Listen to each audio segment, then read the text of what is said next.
abrindo a casa para receber PMC. Salve! Querido amigo, parceiro, mestre, Isso professor. aí. No nosso primeiro formato aqui do Mixando Sabores, né, que é um projeto da Estrada de Terra, onde a gente tenta unir, né, a questão dos sabores, da diversidade do alimento com a diversidade de cultura que a gente recebe aqui na produtora, né? Então a gente resolveu unir isso. Não é um programa de culinária, não é um programa só de hip hop, é um programa de troca de ideia, multiplicação de conhecimento, e a gente vai unir isso para aquele alimento, aquele almoço, né, saudável, consciente. Bom, hein? Então tamo aí. Hoje a gente vai fazer aqui um bem bolado de um estrogonofe de brócolis. PMC entra na onda vegetariana quando tá aqui, né? Isso aí. E enquanto a gente vai fazendo aqui o almoço, a gente vai trocando uma ideia, saber um pouco quem é o PMC. Tá certo. Me conta um pouco quem que é essa figura. Então, Carol, PMC, sou nascido de Juiz de Fora, né, Minas Gerais. E eu conheci a cultura hip hop ali na década de 80. 1984, né? Final dos anos 70, eu ia escondido pros bailes blacks dançar com meus primos, porque eu não tinha idade para entrar. Então eu ia escondido e na época a gente tinha medo de uma instituição chamada Juizado de Menores, que colocava a garotadinha numa Kombi e levava para uma instituição. Então, menor de idade não podia ir nesses clubes à noite. Eu queria ir, eu queria dançar, aprender com os outros primos, isso. E daí, em 1984, chega, posta aquela onda toda de Michael Jackson, começa a tocar umas coisas de break. E era uma época, foi uma fase, Carol, que todo mundo dançava break. A maioria dos jovens, meninas, a molecada, os moleques, muita gente dançava break. E então tinha uma febre da break dance. Que depois nós vamos saber que o nome breakdance não era certo no hip hop. Era um nome que a mídia da época inventou. Enfim, eu comecei ali em 1984 dançando break na rua. E era muito comum fazer a dança break na rua. Lá, ainda em Juiz de Fora, Minas Gerais. Daí você veio para São Paulo? Isso. Eu tive 3 grupos de break na rua. E ali quase meio que próximo dos anos 90, eu tive um movimento já voltado para os 4 elementos da cultura hip hop. Porque durante 4 anos eu tinha um movimento na rua só de dança. Depois ampliou para rap, para os elementos, para DJ ao vivo, para grafite e para dança. E eu comecei a escrever em 1986. Na verdade, o primeiro rap que eu escrevi foi em 1986.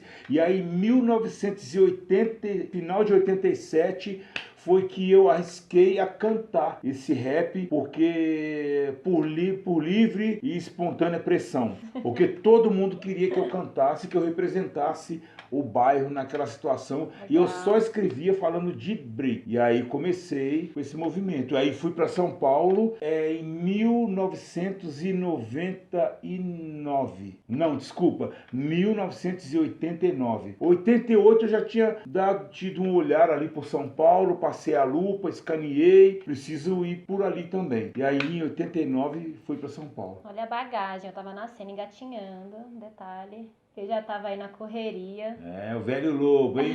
O velho lobo continua na estrada, né, Carol? Entenda as mensagens, gente.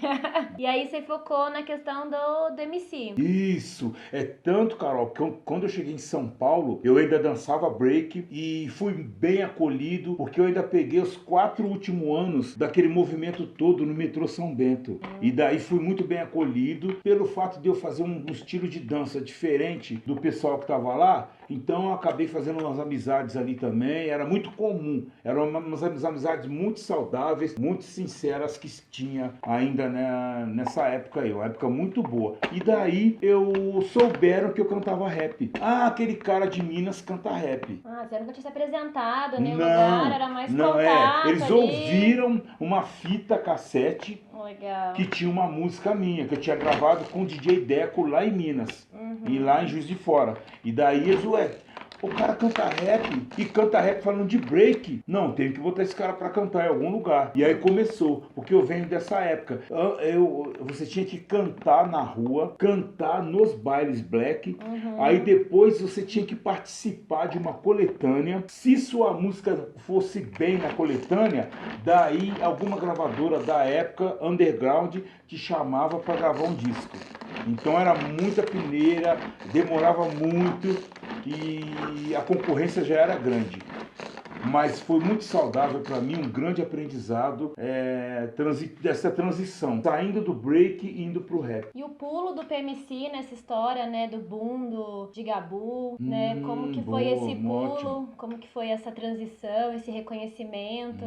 Ótimo, muito boa essa pergunta, Carol. Eu tive 3 ascensões. Eu tive uma ascensão com o PMC Poetas de Rua, tive um momento muito bom ali da minha carreira, mesmo monetariamente falando, magro, mas eu tive uma ascensão, uma aceitação, várias entradas muito boas com o PMC Poetas de Rua. Depois eu tive uma outra ascensão com o PMC DJ Deco, que aí veio ali uma parceria com uma banda, e aí veio o outro ápice, que foi com o Gigabu. Ali foi assim um negócio muito bom para minha carreira, grandioso mesmo, né? Alter ego à parte, eu costumo falar isso, né? Mas foi um momento muito grandioso para minha carreira, para o meu aprendizado. Trabalhei bastante e tive muito no auge do auge. Era uma outra época, lógico, né? Eram outras mídias, né? A mídia tradicional, convencional que tinha por aí, mas foi um grande momento na vida enquanto ser humano, enquanto profissional da música, enquanto um cara que vem da quebrada lá de interior de Minas Gerais e pra cultura hip hop. O movimento estava começando, né? Ainda as pessoas não se sentiam reconhecidas, não tinha voz o movimento. Eu acho que você trouxe esse empoderamento também. Sim. Né? Para que outras vozes, outras pessoas saíram ali, né? Você tem toda a razão, até porque então. Só que acontecia, o que aconteceu? Não sei se porque talvez eu estava mais novo, eu não tinha essa ligação, não fazia essa ligação. Depois que eu fiquei mais velho, é que eu entendi o que eu tinha feito com o Gigabu para a geração mais nova. Que estava chegando ali, sabe, lado a lado na casa do vizinho ali. Aí que eu fui entender o que o Gigabu tinha feito, sabe? Porque assim, na época, os grandes comentaristas que tinham de jornais, revistas, eles falavam, Gigabu foi o grupo mais crossover que apareceu nos últimos tempos. Porque foi isso mesmo, essa transição ali, esse trânsito entre o hip hop, entre o rock, essa coisa urbana, porém alternativa. Então, foi isso que aconteceu comigo, e ali eu acabei tendo diálogo também com outros estilos musicais, sabe? E a coisa do ímpeto, da provocação, porque a lírica do Gigabu era isso, era provocar. E hoje em si, né, o próprio rap, né, a gente fala muito isso, assim, quando tá trocando ideia, até com o Spuri, dessa questão da representatividade mesmo, da voz que tem o rap hoje, né, assim, 2019, como MPB teve em 64, né, do manifesto, né, daquilo que a gente ali tinha aquela reivindicação, manifestação, tudo. O rap hoje tem muito esse papel, né, de diálogo, né, de manifestação mesmo, né, de pôr pra rua. Tem toda razão, Carol. Né, a maioria hoje né, que a gente acompanha aí, né, rap bom também, né, vamos fazer esse parênteses aí, porque tem muita coisa ruim saindo, pessoal, né, ficar atento aí, né, atentas e atentos. E eu costumo dizer assim também, Carol, de 10 em 10 anos as coisas mudam, principalmente no meio da arte e cultura. Percebi muito isso, que as décadas trazem de vestuário, de musicalidade, de comportamento em geral, sabe, a literatura que está em voga, né, nas décadas, as profissões de década em década, as mudanças, as transformações, as transições. Então, eu aprendi a entender, estou aprendendo a entender isso. O bom de ficar mais velho é isso aí. Estou muito feliz com 50 anos, uma maturidade que chegando da pesada de responsa, e lógico, eu já comecei a cuidar também da questão da saúde, né, para não ficar aqueles velhos ranhentos aí, caquético, mas manter essa jovialidade na mente, né, e na caixa do peito, que é mais importante, e a questão do físico, né, poder transitar, estar bem, mas essa maturidade natural, com 50 anos ela vem e vem linda. E aí é o momento que você começa a filtrar algumas coisas.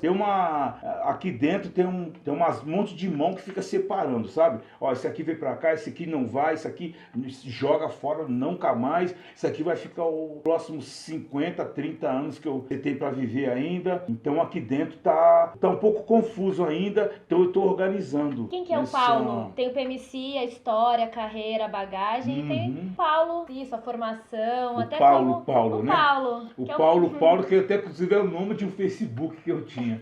O Paulo é ótimo. Então, Carol, o Paulo veio de Minas Gerais, fui criado pela minha mãe, meus irmãos, pela minha avó, pelos meus tios mais velhos, e a figura paterna na minha casa foi muito pequena, mas sem trauma, sem rancor. A vida segue, a vida me ensinou muito isso aí, ensinou a mim, minha irmã, meu irmão, minha mãe. E daí eu sempre gostei de ler, sempre gostei de estudar, e mais em determinado tempo tive que parar, igual a mesma velha história do garoto pobre, negro, filho de empregada doméstica. E o grande dia para nós era o sábado do baile. Então eu girava tudo isso aí, essa sociedade dessa época de periferia, onde eu fui criado, era isso. Era girava em torno desse baile. Esse baile e a escola de samba. Eu fui criado em escola de samba, o Paulinho. É tanto que meu nome antes era Paulinho MC, lá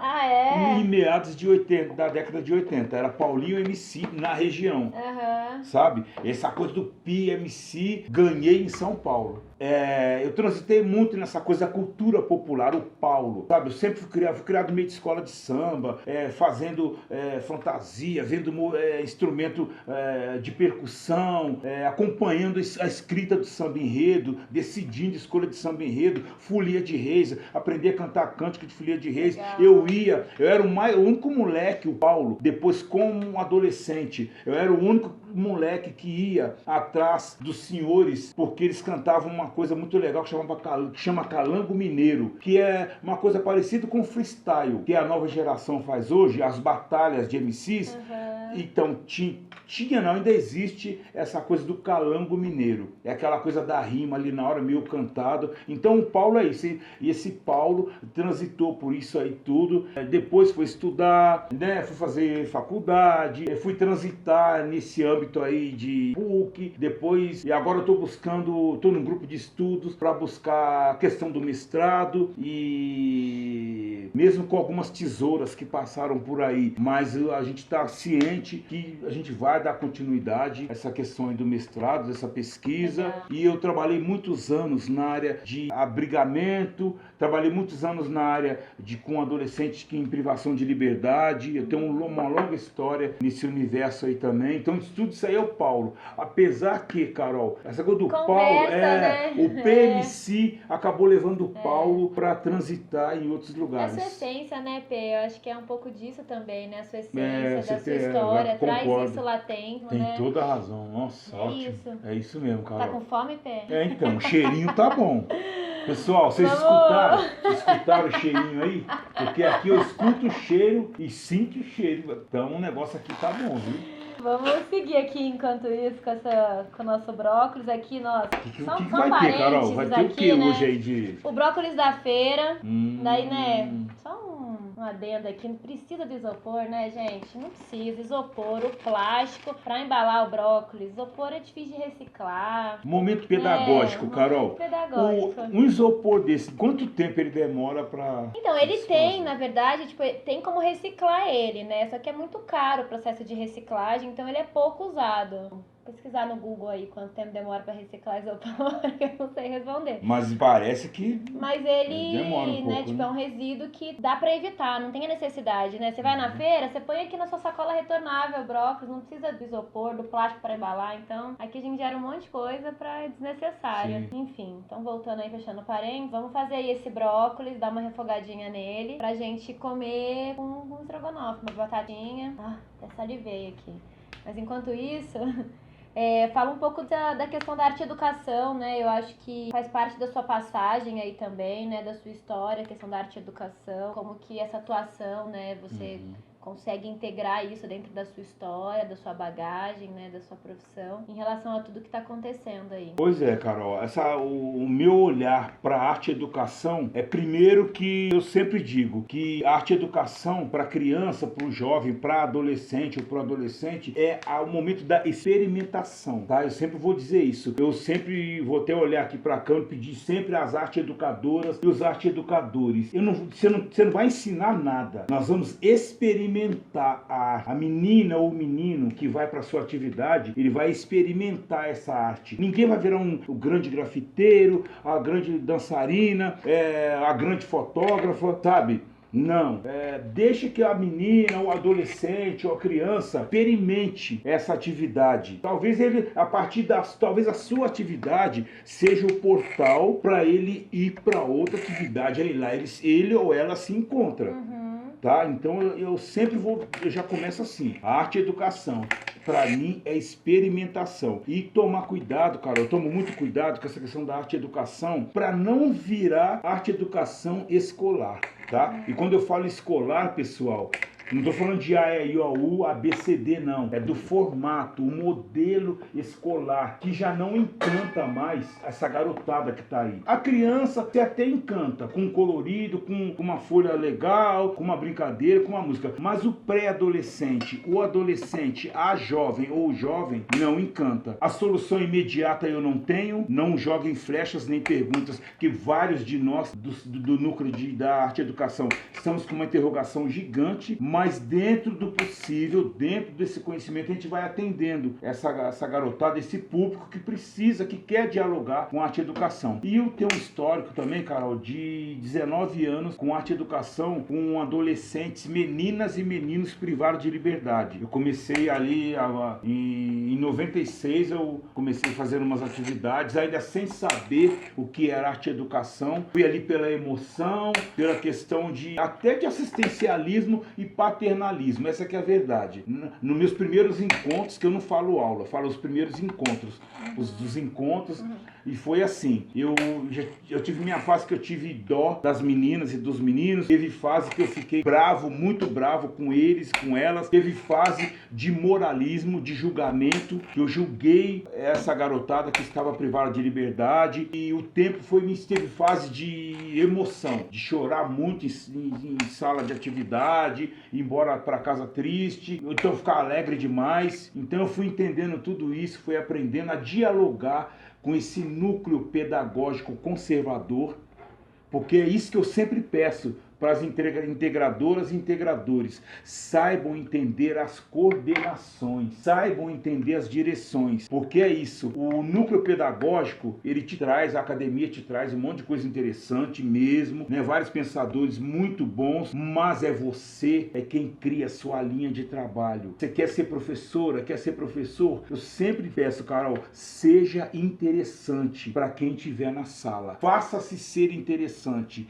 Tenha uma retórica interessante, saiba brincar, ao mesmo tempo saiba respeitar o silêncio daquela aluna e saiba entender a euforia do outro aluno. Então tudo isso eu vim aprendendo no decorrer do tempo, e tem uma outra passagem minha também, que é nesse núcleo de acolhimento. O que é isso? Hoje não se fala mais abrigo, se fala casa de acolhida, casa de acolhimento. O termo abrigo foi banido. Abrigo de menor, abrigo de órfão, casa de órfão. Não se fala mais isso. Lógico, a nomenclatura muda, mas às vezes, Carol, os serviços são muito parecidos, com os de 90 e poucos, com de 2006 e ali 2019. Mas eu transito tudo isso porque a arte e educação, o hip hop, me deu essa parte dessa vitamina, e eu fui buscar uma outra vitamina acadêmica com a pedagogia. E esse processo também da pedagogia tem esse projeto também do Pé de Palavra, que Sim. Você traz também, né? Se quiser contar um pouco, contextualizar um pouco do que é o Pé de Palavra, como que é esse diálogo, que é principalmente com as crianças, né? Eu acho que aí tem duas vertentes, onde você leva o seu conhecimento, leva esse espaço para as crianças também se abrirem, ouvirem, Isso. As que querem se silenciar também, mas enfim, eu acho que tem esse espaço, e você também traz também a bagagem de ouvi-las, porque dali você consegue apurar muito muito do que aquela sala de aula, né, do que aquelas crianças estão vivendo. Você consegue ter essa interpretação e também mutar isso pro educador que lida com as crianças ali. Eu acho que tem dois trabalhos ali, o Pet Palavra, né, dentro Tem disso. razão, ótimo. Então, tá vendo aí, pessoal?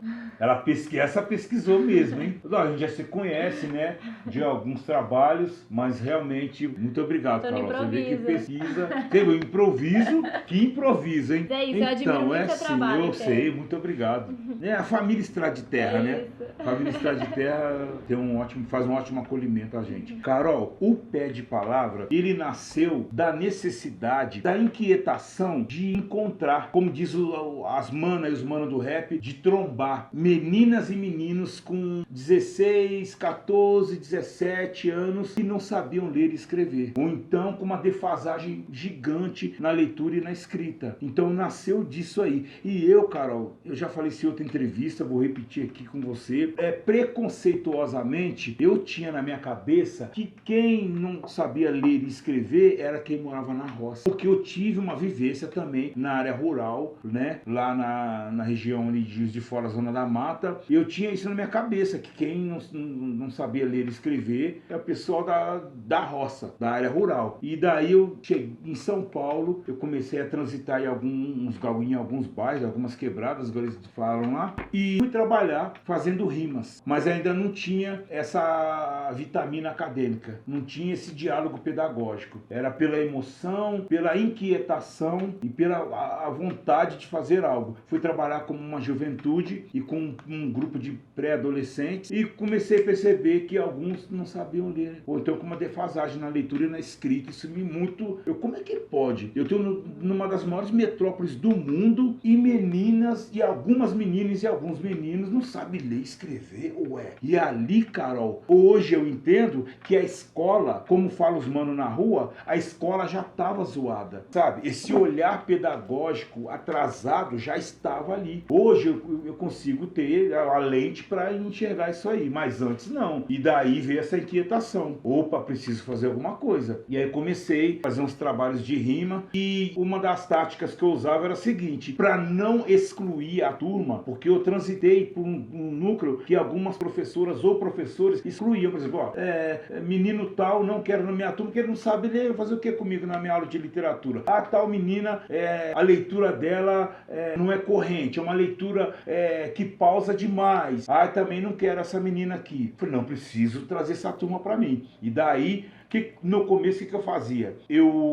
Era um instinto, não era nada de pedagógico acadêmico. Eu colocava os grupos, por exemplo, o menino que sabia escrever ou a menina que sabia escrever sentava na mesma mesa com quem não sabia escrever. Por quê? Porque eu sempre digo, a riqueza está na mente, não está na ponta da caneta, não está na ponta do lápis, está na mente. Então, Samuel, sente aqui junto com a Ana Clara. Ana Clara, o Samuel vai falar e vocês vão dialogar e vão escrever alguma coisa. Mas escrevam pelo menos 5 palavrinhas. Eu sempre pedia pouco para não perdê-los. Não pedia um texto de 10 linhas. O mínimo do mínimo, porque tinha uma defasagem. E eu fui conquistando essa garotada e durante um tempo, é meio alter ego falar isso aqui contigo, mas a história diz aí que eu sou arte educador, que dos primórdios é quem trouxe esse olhar de alfabetização com foco em letramento para essa juventude, parte dessa adolescência que esteve em privação de liberdade. Então, Carol, Pé de Palavra veio disso. Aí depois eu comecei a brincar com essa garotada de rimas, que era o curupira, pirapora, carambola, catapora, bola, mola, sola, chora. E aí eu notei que essa pré-adolescência achava interessante. E isso funcionou com eles. Que a pré-adolescência e a adolescência é natural essa fase. Não quero, não posso. Tá chato. E eu entendi que isso é natural. Mas eles começaram a gostar. Se eles estão gostando, se eu fizer isso para os pequenos, vai ser show de bola. Porque a criança ali na sua fase, na infância e no período juvenil, a criança aceita, ela está aberta para o brincar, para o experimentar, para o conhecer. E você, enquanto educadora e educador, se tiver esse time, esse clique, esse feeling, traga e crie suas atividades e traga as crianças para si. E daí foi isso que eu fiz. Eu conquistei a garotada ali do público infantil e juvenil com o pé de palavra. E aí hoje eu consigo trabalhar o pé de palavra já com o público adolescente. Então eu fiz a volta, vim aqui, voltei com o material que eu criei infantil e fui buscar como botar um código para levar esse código infantil para a adolescência sem ficar careta nesse trânsito aí que eu vim. A gente vai colocar aqui embaixo no link para quem quiser acessar a página também do Pé de Palavra. Tem legal. o YouTube, tem o Facebook, tem o Insta, Isso. tá nas redes sociais. Isso mesmo. Para poder levar, né? Assim, ele é multidisciplinar, né? Eu acredito que é um projeto que não trata somente a questão do letramento, mas ele integra outras atividades da escola, né? Integra. Através de uma atividade dinâmica, né? Que Então, olha fora só. da Que sala, fora da né? sala, porque o pé de palavra, ele é o quê? A história de um garoto que tinha dificuldade na escola, na leitura e na escrita. E é o garoto que sempre demorava para copiar a lição que a professora passava e se enrolava com os cadernos e com as matérias. E ele, desse trabalho, ao ir para casa, antes de ir para casa, a professora pediu para fazer uma lição e levar no outro dia. Ele fez ao contrário. A professora pediu para ele pegar o feijão, grãos de feijão, e colocar no algodão úmido e pegar palavrinhas, recortar e colar no caderno e criar frases. Em casa ele fez ao contrário. Ele pega o grão de feijão, cola no caderno e recorta palavrinhas e põe no algodão. Daí a história segue e surge esse pé de palavra. E esse pé de palavra vem o mestre P, que sou eu, dando voz a essa árvore, fazendo as rimas e trava-língua com a garotada, que é o pirata biruta pirou na batata, pirado parado pirou na barata, o pirata biruta parou a barata, falou muita lorota pro cachorro vira-lata, pirado parado pirou na batata. Tongo, porque eu venho trabalhando essa coisa do P e B, o dígrafo, trabalhando fonemas, trabalhando ditongo, porque é a fase ali que tá no pós-alfabetização. E algumas palavrinhas menos complicadas ainda no âmbito da alfabetização. Vamos combinar, às vezes que é um saco, né? A criança lá tá na sala de aula, tá com o quadro ali, tendo que escrever o que é ditongo, o que é hiato, né? Você traz uma coisa muito mais dinâmica para poder ensinar aquela, né, a matéria em si. E eu acho que tem muito mais absorção também das crianças, muito mais participação, né? Isso. E tem a música, né, também, que aí a gente vai falar de coordenação motora, né? A gente vai falar de ritmo, porque o rap tem isso, né? Apesar do livro do Pé de Palavra ter esse olhar para essa literatura infantil, juvenil, tem também a questão do rap, que é de onde eu venho. E esse olhar para esse rap infantil foi também pela questão da pedagogia e por transitar, igual eu te disse, em alguns núcleos de crianças em situação de acolhimento, que aí já é um outro núcleo que não é de privação de liberdade, é o núcleo de acolhimento da criança que não tem pai biológico, mãe biológica, sabe? E então a família não quis mais essa criança e aí ela é acolhida nesses núcleos, nesses centros, e foi um dos lugares que eu comecei também a trabalhar o pé de palavra. E aí veio melhorando e hoje eu consigo passar por várias escolas, né? Vários lugares, centros culturais, né? Legal. Bibliotecas. Você já esteve presente, né? Em vários. Vamos refogar aqui esse brócolis pra gente seguir aí no nosso almoço. Olha a fome, hein? Barrigão já tá. Você cozinha, Pê? Se for pra fazer um arroz, um feijão, eu faço. Eu não sei fazer frango. Inclusive essa linha de alimentação que você faz, eu não sei como eu falaria, eu não sei mexer com nada disso aqui. Nada, Pode nada. falar a verdade, você gosta, Pê, da comida da Estrada de Terra? Então, algumas eu gosto, sinceramente eu gosto. Outras pra mim são berinjela não vai. Berinjela, jiló. Primeira vez que o PMC veio aqui, eu fiz berinjela. Hambúrguer de lentilha. O hambúrguer tava bom. Tava bom? Tava, muito bom, muito bom. Então eu vou te dar a missão de você fazer o arroz aqui. Vambora. A lentilha eu te falei, né? Na minha casa, lá em Juiz de Fora, eles chamam lentilha de injada. Eu nunca tinha ouvido falar dessa. Então. E eu estranhei depois, quando eu fui em São Paulo, o pessoal fala lentilha. Eu, o que é lentilha? Que negócio é esse? E aí, então é a mesma coisa. Tem essa, né? Tem até traz essa... Isso mesmo. A mexerica mesmo, como é que é? Bergamota. Isso, cada lugar tem... É legal, é uma figura de linguagem também, né? Então, aí que tá, Carol. Aí está o letramento. Que as pessoas pensam que o letramento é escrever O, A, B, C. Não, isso é letramento. O letramento ele é diverso. Isso quando eu vou nas escolas, nos lugares, eu faço questão de levar isso até para reunião de professoras e professores. Porque eu percebo que algumas professoras ainda não entendem o que é o letramento. Sabe, algumas pessoas não entenderam. O letramento não é A, E, O, U, A, B, C, D, não.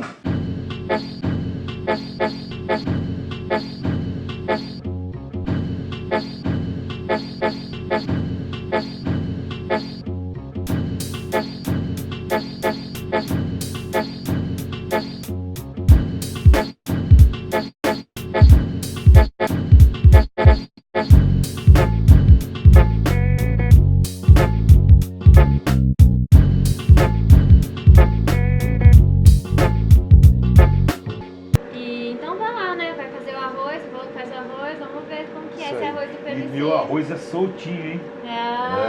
Vai brincando, vai. Meu arroz é soltinho, hein? Aqui no brócolis, você gosta de brócolis? Eu nem perguntei, né?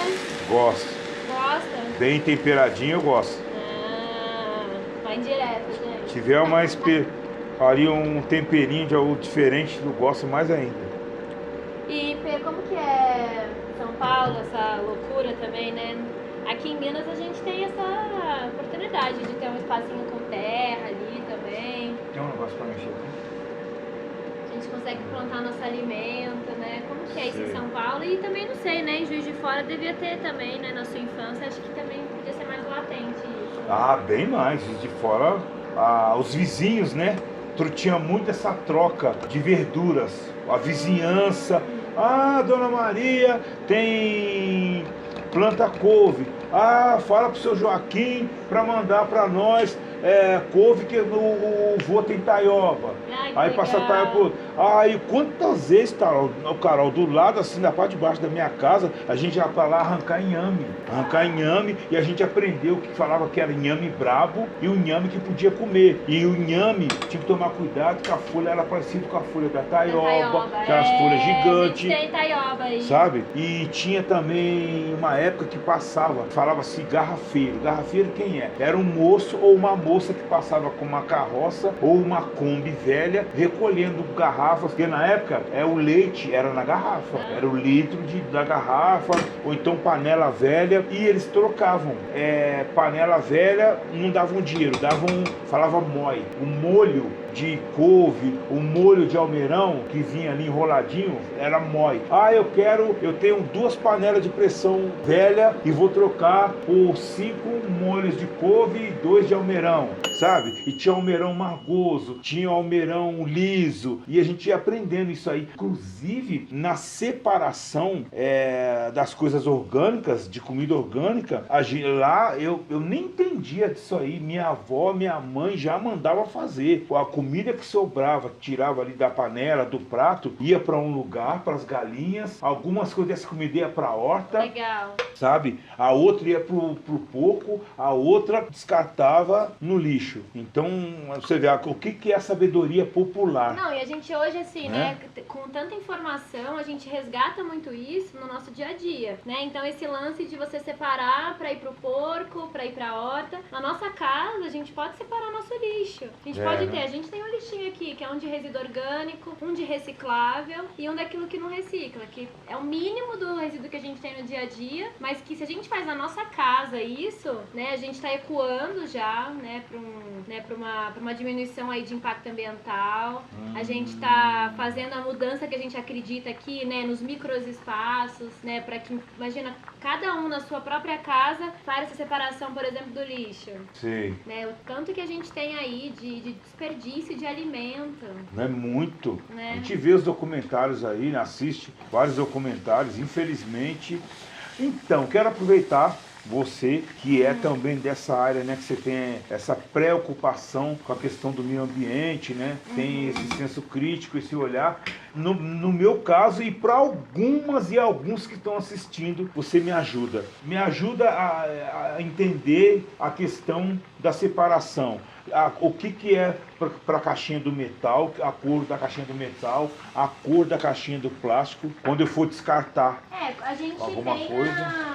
a segregação, né, dos resíduos, dos recicláveis, né, do metal, papel, plástico. O vidro ficaria onde? O Também vidro outra... é separado, tá. é outro tipo de resíduo. Tá. E os não recicláveis. Né? E aí tem um maisinho que são os orgânicos, que são as cascas, né, o resto de alimento, tem a borra do café. Tudo isso a gente pode colocar hoje numa composteira doméstica, que, gente, é muito tranquilo. Tem uma composteira em casa, que é um minhocário. Eu já vi.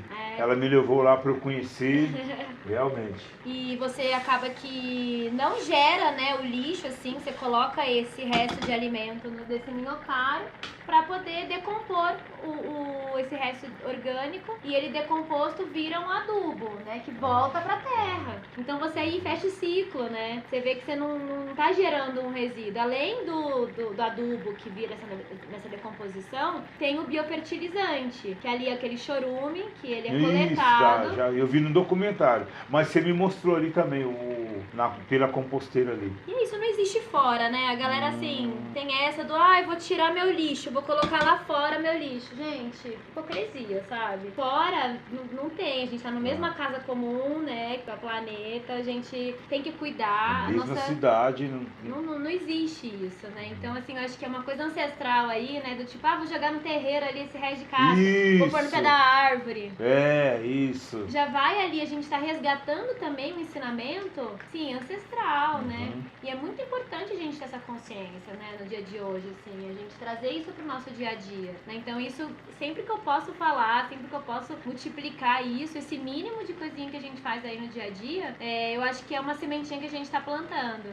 Com certeza. Né? Então todo mundo que vem aqui, ó, aqui tem um lixinho de reciclável, aqui tem um lixinho de orgânico. Separa isso aí, esses dias tinha 20 pessoas aqui em casa. Quanto de resíduo que a gente gerou aí, sabe? Então é importante falar, é importante a gente conscientizar, né? Porque tá precisando, não é mais uma opção que a gente tem, né? É uma necessidade, o planeta tá berrando aí. Tá. Em relação à alimentação percebe... também, né? Em relação, né, uma alimentação mais consciente, mais saudável. Você mesmo falou isso no começo da entrevista, né? Tô cuidando da minha saúde, tô buscando isso. Sim. Então a gente tem que ter esse cuidado no que a gente come, né? Isso Eu acho mesmo. que tudo isso integra, né? E Tem a juventude que é o rápido, que é o fast food, que é o pagodinho de prateleira, né? Na metrópole é assim, né? Você conhece muito bem a metrópole, você sabe, né? Apesar, Carol, que eu tenho visto nos últimos anos aí, vários grupos, né? De pessoas conscientizadas com essa questão ambiental, com essa questão alimentícia, com um olhar mais saudável, né? E algumas mães deixando essa comida saudável mais interessante para a criança e para o adolescente, né? Eu percebo isso aí. Outra coisa, em algumas cozinhas escolares ou de núcleo cultural, onde a criança ou a menina ou o adolescente vai para lá e recebe alimentação à tarde, já percebi a presença de nutricionistas, só que assim, um núcleo de nutricionistas de uma outra geração mais de agora, com um outro olhar, igual você, com criatividade na comida, sabe? Que assim, tinha uma outra geração, não estou aqui para jogar flecha em gerações, eu quero dizer que, viu pessoal, eu odeio essas flechas, eu quero dizer que eu já participei de gerações nutricionistas que serviam uma certa alimentação para a criança em escola e em centros culturais. E já participei agora, nos últimos 2 anos aí, de grupos que preparam alimentação saudável e com criatividade para essa garotada aí. Mas isso é muito interessante, porque assim, essa questão da criatividade, né? De a gente reaproveitar um alimento, né? Às vezes a gente tá aí sem inspiração, você abre a geladeira, tem um pouquinho de cada coisa, a gente cria uma infinidade de sabor, de cor, né? Acho que tem que... Até a minha escolha em relação ao alimento, ao seu vegetarianismo e tal, eu descobri muitos sabores, né? Eu descobri muita receita que eu falei, nossa, se eu me limitava, né? A gente se limitava no fácil, naquela coisa, vou fazer arroz, um feijão, bife. Aí você esquece ali, tem uma saladinha, você vai na hortinha ali, você pega uma saladinha fresca, você pode ir num pequeno espaço... Um hortelãzinho ali, já dá um, né? Com certeza, você põe um outro olhar no alimento ali também, né? Eu acho que você descobre esses sabores, né? Você descobre que tem uma infinidade de alimentos, né? É isso mesmo. E o que você come no seu dia a dia? É você quem busca saberes e sabores. Né? Aí, o que você alimenta no seu dia a dia? Você cozinha em casa? Quando dá. Assim, eu faço um tradicional, arroz, feijão, vou ali, coloco um omelete, eu gosto de fazer, eu sei fazer. E sei cozinhar batata com carne moída. Essa coisa mais como tradicional mesmo. Você mandar fazer uma lasanha, não vou saber fazer. Frango, eu nunca aprendi a fazer frango, sabe? Mas um arroz, feijão, macarrão, refogar couve, minha irmã me ensinou. Você mora sozinho? Né? Agora eu tô morando sozinho. E aí minha irmã me ensinou a refogar couve. Eu gosto muito de sopa de legumes. Adoro.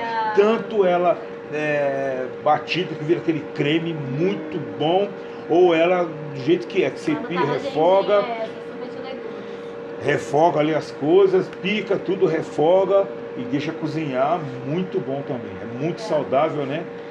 E aí tem outra coisa na questão alimentícia para mim, que é o seguinte: tem alimento, tem verdura ou legume, por exemplo, se eu comer cru, eu consigo. Se ele tiver cozido ou assado, frito, eu não consigo. Não comer. É muito doido isso. Interessante. E vice-versa. Às vezes uma comida isso, tem alimentação estranho, né? que eles falam que é o crudivorismo, porque eles só comem cru. Porque eles falam que o alimento cru, ele te dá a totalidade de nutriente. Então quando você refoga, você vai perdendo. Você refoga, você assa, tá? Você vai tirando esses nutrientes do alimento. Mas imagina você comer só cru, só sem dar uma cebolinha refogar. O exemplo que eu posso trazer aqui é do milho. Por exemplo, milho, eu não como polenta, sopa de fubá, sim, quase nunca. E tem umas cidades de interior que algumas casas ainda fazem no inverno sopa de fubá com couve rasgada. Tem que rasgar a couve, não pode picar nem nada, tem que nem ralar nada, tem que ser couve rasgada. E tem uns lugares que eles chamam de canjiquinha, outros lugares eles chamam de... esqueci o nome agora, aquela canjiquinha amarela. Canjiquinha amarela que você parece de fubá também, só que em alguns lugares falam canjiquinha e outros lugares eles quirera. Então depende da região. E aí cozinha aquilo ali, refoga com cebola, sabe? Coloca uma batatinha junto. Aí isso aí também é meio complicado. Agora o milho assado eu como na brasa. O milho assado na brasa vai tranquilamente. Lógico, o bolo de fubá também eu como, né? Mas se for já aquele bolo de fubá cremoso, já não como, não consigo comer. Esse falando de comida, tô numa fome. E o cheiro aqui, pessoal, já falei, né? Escutei e tô sentindo o cheiro. Imaginem vocês aí vendo aqui a gente falar disso. Aqui a gente já tá finalizando, o estrogonofe bem rapidinho. Daí eu tenho coloquei um molho de tomate como base, refoguei no óleo de coco, coloquei uma cenourinha raladinha pra dar uma cor, um sabor também, a crocância. E o brócolis, daí a gente finaliza com creme. Nossa, e uma batatinha. É isso aí, né, Pê? Vamos, acho que, finalizar esse prato aqui pra gente sentar. Você contar o que tem aí pra esse ano, né? Estamos na metade do ano já. Tem coisa legal vindo por aí, tá? Então a gente tá numa parceria legal com a Estrada de Terra, que é uma produtora do sul de Minas e tal. Então a gente vem quente, né?